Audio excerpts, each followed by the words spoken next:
Definite గా ఇప్పుడు నేనేమంటున్నా అంటే పార్టీల నాయకులు చేసే తప్పుల వల్ల పార్టీలో ఉన్న వాళ్ళకు తలవంపులు రావద్దు, సంఘాల్లో ఉన్న వాళ్ళు కొంతమంది చేసే తప్పుల వల్ల సంఘానికి నష్టం రావద్దు.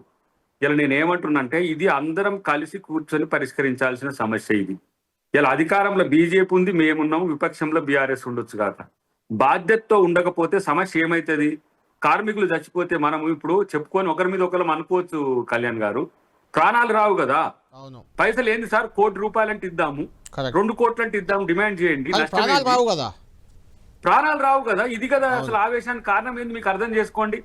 బగ మంటల తనను కాల్చుకోవాల్సిన స్థితి ఒక కార్మికునికి వచ్చిందంటే రెండో రోజుకే ఇలా నేను అంటున్నా, ఎన్ని రోజుల నుంచి వాళ్ళు ఈ అంశాల మీద చర్చలు 41 రోజుల కింద ఇచ్చిండ్రు వాళ్ళు.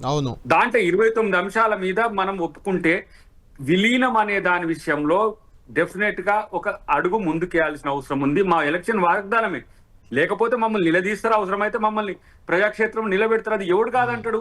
కానీ విలీనం మీద కొన్ని అడ్డంకులు ఉన్నాయి, కొన్ని రకాల అనుమానాలు కూడా ఆంధ్రప్రదేశ్ లో మీరు ఒకసారి పరిశీలి చేయండి, దాని విషయం నడుస్తుంది. గుర్తింపు పొందిన సంస్థల్ని రద్దు చేయడం వల్ల వచ్చిన సమస్య కూడా కొంత ఉంది. అధికారులకు సంబంధించిన అంశంలో వీళ్ళని కొంత వేధింపులు చేస్తుందని కూడా నిన్న వచ్చినప్పుడు వాళ్ళు చెప్పిండ్రు.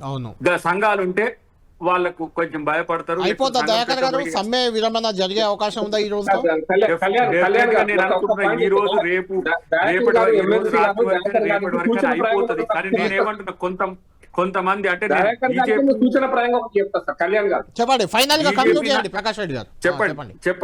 దయాకర్ గారు మీ సీనియర్ నాయకులు, నేను ఒకటే చెప్తున్నా, తెలంగాణ రాష్ట్ర ప్రభుత్వం నుంచి ఆర్టీసీకి ఇవ్వాల్సినటువంటి నిధులు కూడా ముందు ఇవ్వండి. ఆర్టీసీకి ఇవ్వాల్సినవి ఒకటి, నేను అందుట్లో మీరు పెట్టిన దాంట్లో ఒక అంశం కూడా మా కేంద్ర ప్రభుత్వానికి సంబంధించిన 300 నుంచి 500 కోర్స్ ఉంటాయి, అవి చెయ్యొచ్చు.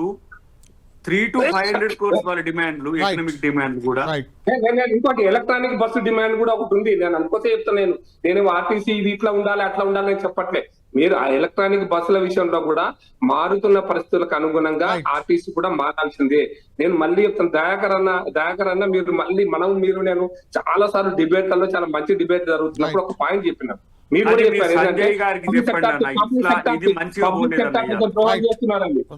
ఆర్టీసీ కూడా ఒక పబ్లిక్ సెక్టారే, మీరు పబ్లిక్ సెక్టర్ ను కాపాడతామని చెప్పినటువంటి మీరు ఆర్టీసీని కాపాడాల్సిన బాధ్యత మీ మీద ఉంది. ప్రకాష్ రెడ్డి గారు చూద్దాం. థ్యాంక్ యూ ప్రకాష్ రెడ్డి గారు, థ్యాంక్ యూ అద్దంకి దయాకర్ గారు.